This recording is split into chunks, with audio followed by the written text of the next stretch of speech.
KPU Kota Pangkal Pinang musnahkan 6.047 surat suara pada Selasa malam lalu. Surat suara yang rusak kebanyakan merupakan adanya tinta yang belum mengering sehingga lengket pada nama caleg lainnya. Pemusnahan ini dilakukan di halaman gudang logistik Kota Pangkal Pinang dengan cara dibakar.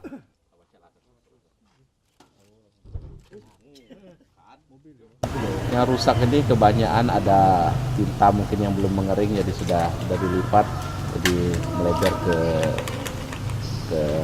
nama-nama caleg lain. Kemudian ada juga yang robek, kemudian ada juga yang kayak DPD tadi itu sama sekali tidak ada lambangnya, polos.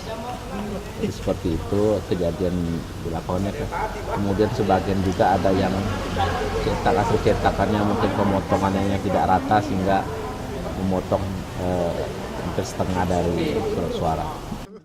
Surat suara yang dimusnahkan ini diantaranya surat suara Capres dan Cawapres, DPD, DPR RI, DPD RI, DPRD Provinsi, serta DPRD Kota Pangkal Pinang. Namun surat yang paling banyak rusak adalah surat suara DPRD Provinsi, yakni sebanyak 3.611 lembar. Duraka Prasetyo, Kompas TV, Pangkal Pinang, Kepulauan Bangka Belitung.